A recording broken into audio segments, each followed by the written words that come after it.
Bismillahirrahmanirrahim. Assalamualaikum warahmatullahi wabarakatuh. Alhamdulillahirabbil alamin. Allahumma sholli ala sayyidina Muhammad wa ala ali sayyidina Muhammad.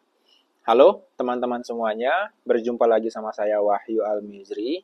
Pada kesempatan kali ini saya akan membahas tentang kegiatan pendukung bimbingan dan konseling. Apa itu kegiatan pendukung bimbingan dan konseling? Yaitu rangkaian aktivitas yang berfungsi menunjang efektivitas layanan bimbingan dan konseling. Kegiatan ini tidak berdiri sendiri sebagai layanan utama, tetapi sangat penting dalam membantu konselor memahami kondisi peserta didik secara komprehensif serta merancang intervensi yang tepat. Ada berapa kegiatan pendukung bimbingan konseling? Ada 6. Yang pertama, aplikasi instrumentasi bimbingan dan konseling. Apa itu aplikasi instrumentasi bimbingan konseling?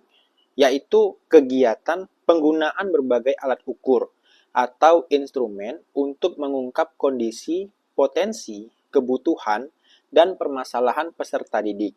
Instrumen ini dapat berupa tes maupun non-tes. Instrumen bimbingan dan konseling digunakan sebagai dasar pengambilan keputusan dalam layanan bimbingan dan konseling agar lebih objektif dan sistematis. Contohnya, ada seorang guru BK menggunakan angket minat belajar dan skala motivasi untuk mengetahui penyebab rendahnya semangat belajar siswa kelas 10 kalau di tingkat SMA, kalau di tingkat SMP kelas 7. Hasil instrumen menunjukkan sebagian siswa memiliki motivasi intrinsik yang rendah, sehingga konselor merancang layanan bimbingan dan konseling atau bimbingan belajar dan konseling individu.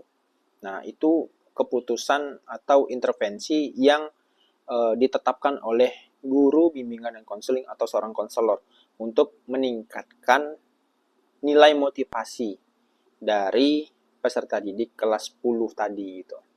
Itu yang pertama, aplikasi instrumentasi. Yang kedua, himpunan data. Himpunan data adalah kegiatan pengumpulan, pencatatan, penyimpanan, dan pengelolaan data peserta didik secara berkelanjutan.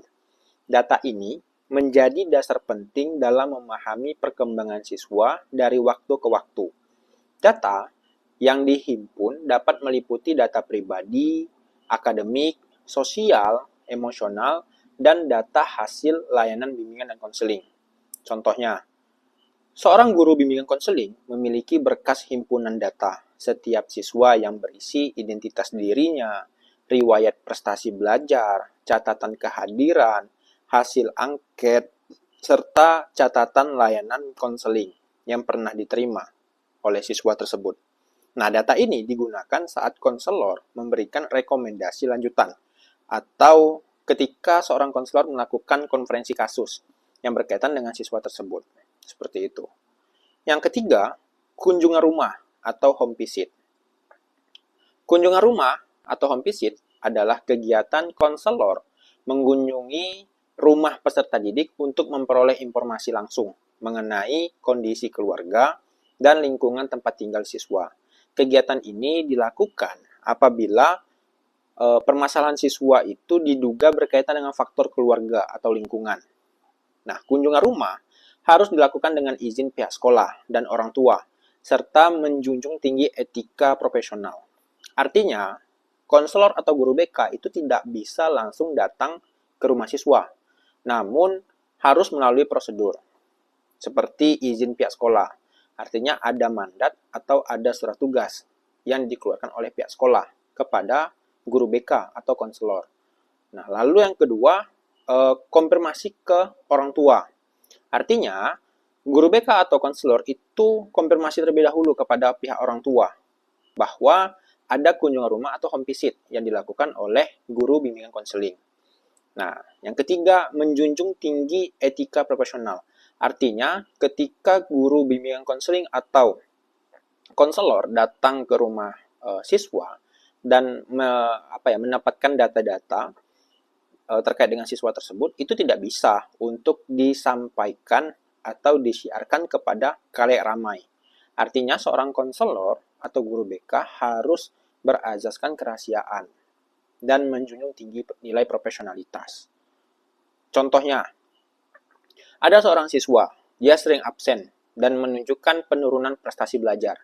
Nah, guru bimbingan konseling melakukan kunjung rumah atau home visit, lalu menemukan bahwa siswa tersebut ketika dia pulang sekolah itu harus membantu orang tuanya bekerja. Nah, informasi ini menjadi dasar bagi guru bimbingan konseling dan pihak sekolah untuk memberikan kebijakan dan pendampingan yang lebih tepat.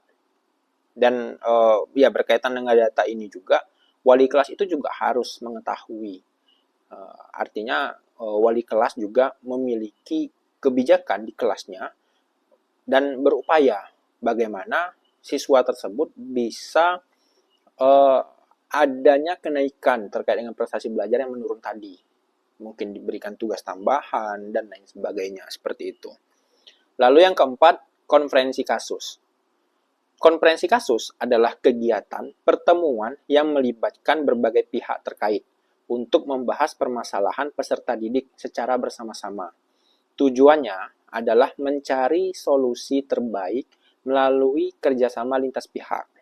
Pihak yang terlibat dapat meliputi guru bimbingan konseling, wali kelas, guru mata pelajaran, kepala sekolah, orang tua, dan tenaga profesional lainnya. Dan ya artinya tergantung dari kebutuhan ataupun kondisi dari peserta didik ini. Contohnya, ada seorang siswa, dia mengalami masalah perilaku dan prestasi belajar yang menurun drastis. Guru BK itu mengadakan konferensi kasus bersama wali kelas dan orang tua untuk membahas penyebab, strategi penanganan, serta pembagian peran dari masing-masing pihak dalam mendampingi siswa ini.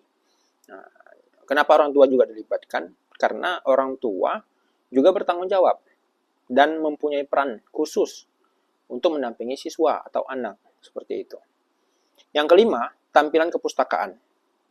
Tampilan kepustakaan adalah kegiatan penyediaan dan pemanfaatan sumber bacaan atau media informasi yang mendukung layanan bimbingan dan konseling. Kepustakaan ini bertujuan untuk memperluas wawasan dan membantu peserta didik memahami dirinya serta lingkungannya.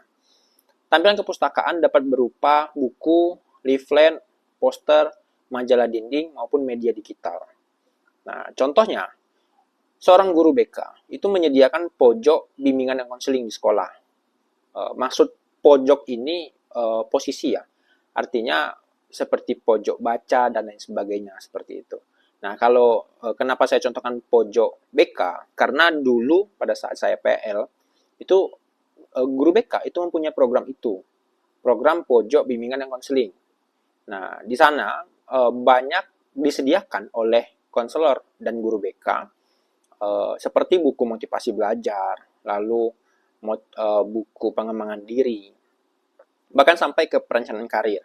Nah, ini kalau dulu itu menjadi kegiatan rutin untuk siswa kelas akhir, supaya memiliki gambaran setelah tamat dari sekolah mau kemana, atau mau masuk apa. Nah, itu ada di perencanaan karir. Nah, selain itu, konselor menampilkan poster juga tentang manajemen stresnya dan kesehatan mental di ruang bimbingan dan konseling. Yang keenam, alih tangan kasus. Alih tangan kasus adalah kegiatan pelimpahan penanganan kasus peserta didik kepada pihak lain yang lebih kompeten apabila permasalahan berada di luar kewenangan atau kemampuan konselor sekolah. Nah, alih tangan kasus ini dilakukan secara profesional, bertahap, dan dengan persetujuan pihak terkait, terutama orang tua peserta didik.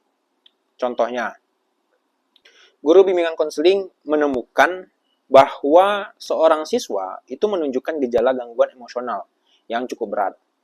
Nah, setelah melakukan konseling awal, konselor mengalihkan penanganan kasus tersebut kepada psikolog atau tenaga kesehatan mental profesional dengan tetap melakukan pemantauan perkembangan siswa. Seperti itu. Sebagai penutup, kegiatan pendukung bimbingan dan konseling bukan sekedar pelengkap, tetapi menjadi bagian penting dalam memastikan layanan bimbingan dan konseling berjalan secara efektif, berkelanjutan, dan tepat sasaran. Melalui berbagai kegiatan pendukung ini, guru bimbingan konseling dapat memahami peserta didik secara lebih utuh baik dari aspek akademik, pribadi, sosial, maupun karirnya. Harapannya, apa yang telah saya sampaikan ini dapat menambahkan pemahaman kita semua tentang pentingnya peran kegiatan pendukung bimbingan dan konseling dalam membantu peserta didik berkembang secara optimal. Nah, terima kasih sudah menyimak video ini. Semoga bermanfaat dan sampai jumpa di pembahasan berikutnya. Jika Bapak atau Ibu dan teman-teman merasa video ini bermanfaat, silahkan klik tombol like sebagai bentuk dukungan.